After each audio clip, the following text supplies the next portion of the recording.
सोमनाथ वो भूमि जहां इतिहास ने बार बार परीक्षा ली, जहां आक्रमण हुए, मंदिर तोड़े गए, लेकिन सनातन ना टूटा, ना झुका, ना रुका। विध्वंस फैलाने पर खुद इतिहास बन गया, लेकिन 1000 साल बाद भी सोमनाथ आबाद है। प्रधानमंत्री नरेंद्र मोदी ने गुजरात के सोमनाथ में शौर्य यात्रा का नेतृत्व किया, जिसमें 108 अश्वों की झांकी शामिल थी। उन्होंने सोमनाथ मंदिर की रक्षा में बलिदान देने वाले हमीर जी गोहिल और वेगड़ जी भील को श्रद्धांजलि अर्पित की।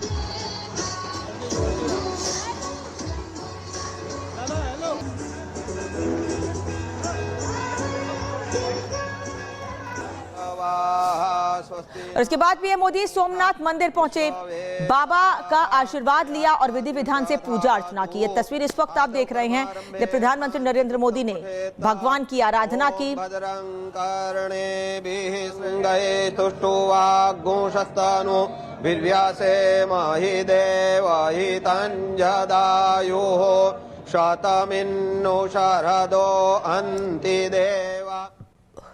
और प्रधानमंत्री ने कुछ इस तरह से भगवान शिव का आशीर्वाद लिया। इसके बाद प्रधानमंत्री मोदी ने बाबा पर जलाभिषेक किया, ज्योतिर्लिंग पर पुष्प अर्पित किया और पंचामृत से अभिषेक किया। पीएम मोदी ने मंदिर में करीब 30 मिनट तक पूजा अर्चना की। ओम पंच नद्यः सरस्वतीमपियन्ति सस्रोतसः कास्तानि खंगिणः तेखा। पीएम मोदी ने सोमनाथ स्वाभिमान पर्व में बढ़ चढ़कर हिस्सा लिया। उन्होंने पिछली सरकारों पर आजादी के बाद सोमनाथ मंदिर के इतिहास को मिटाने की घिनौनी कोशिशें करने का आरोप लगाया। पीएम मोदी ने यह भी कहा कि पहले जानबूझकर भारत के नायकों के इतिहास को मिटाने की कोशिशें की गई थी। पर्व 1000 साल की यात्रा का पर्व है, साथ ही ये हमारे भारत के अस्तित्व और अभिमान का पर्व है, क्योंकि हमें हर कदम पर, हर मुकाम पर सोमनाथ और भारत में अनोखी समानताएं दिखती है। जैसे सोमनाथ को नष्ट करने के एक नहीं अनेकों प्रयास हुए, दुष्प्रयास हुए, उसी तरह विदेशी आक्रांताओं द्वारा कई सदियों तक भारत को खत्म करने की लगातार कोशिशें होती रही, लेकिन न सोमनाथ नष्ट हुआ और न ही भारत नष्ट हुआ।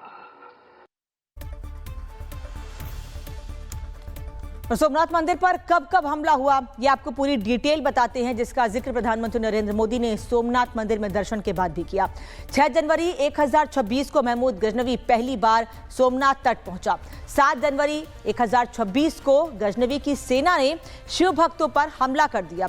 हिंदुओं ने गजनवी की सेना पर पलटवार किया, उसे जवाब दिया और मंदिर को उसके कब्जे से छुड़ाया गया। 8 जनवरी 1026 को गजनवी की सेना ने सोमनाथ किले में कत्लेआम किया। हमले में 70,000 से ज्यादा शिव भक्त और स्थानीय लोग मारे गए। गजनवी के मंदिर की मूर्तियां उखाड़ दी और खजाना लूट लिया।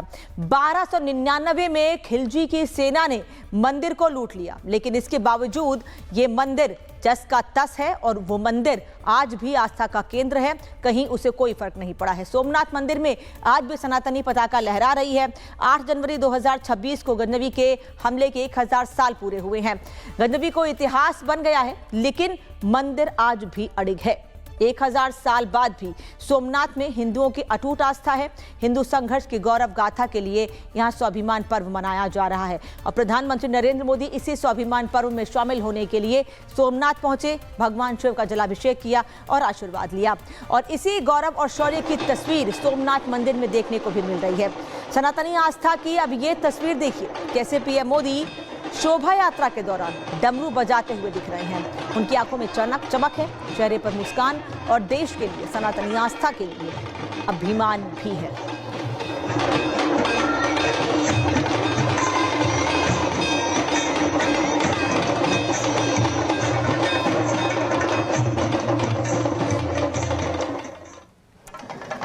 वहीं सोमनाथ मंदिर में पीएम मोदी ढोल बजाते भी नजर आए, शिव भक्ति में लीन दिखे।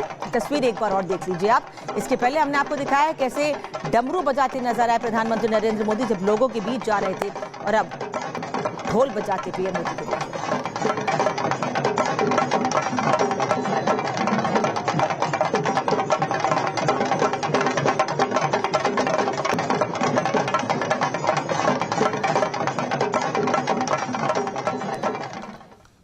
और सोमनाथ मंदिर भारत की उस सांस्कृतिक आस्था का प्रतीक है जिसे आक्रमण झुका भी नहीं सका, आक्रांता उसे मिटा भी नहीं सके।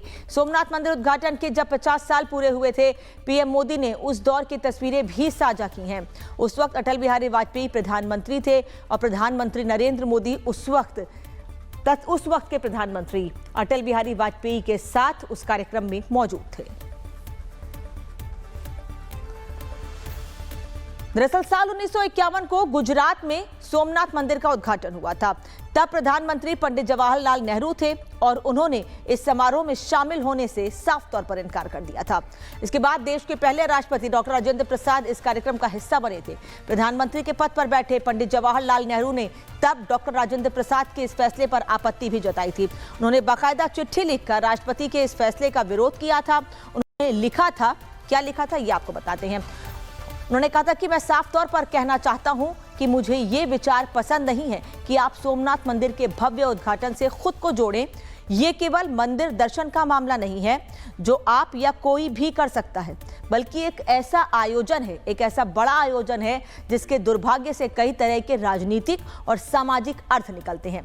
व्यक्तिगत रूप से मुझे लगा कि समय सोमनाथ में बड़े पैमाने पर निर्माण कार्य को प्राथमिकता देने का नहीं था। ये काम धीरे धीरे बाद में किया भी जा सकता था, लेकिन अब हो चुका है। मेरा मानना है कि आप इस समारोह की अध्यक्षता ना करें। यानी उस वक्त के राष्ट्रपति डॉक्टर राजेंद्र प्रसाद को उस वक्त के प्रधानमंत्री जवाहरलाल नेहरू ने, पंडित जवाहरलाल नेहरू ने पत्र लिखकर ये बातें कही थी। लेकिन जब डॉक्टर राजेंद्र प्रसाद ने नेहरू की बात नहीं मानी और वो सोमनाथ मंदिर के उद्घाटन में पहुंचे तो उन्हें कई तरीके से परेशान भी किया गया था। दरअसल देश के राष्ट्रपति को मंदिर जाने पर सेंसर कर दिया गया था। उस वक्त सूचना का जरिया था ऑल इंडिया रेडियो। जैसे ही राजेंद्र प्रसाद ने मंदिर में अपना भाषण शुरू किया था, रेडियो पर उनकी आवाज को ब्लैकआउट कर दिया गया था। इन सब की एक वजह थी, सिर्फ तुष्टीकरण। एक हिंदू मंदिर के उद्घाटन का सीधा प्रसारण कहीं नेहरू जी के खास वोट बैंक को नाराज ना कर दे, और इसीलिए उस समय प्रसारण को रोक दिया गया था।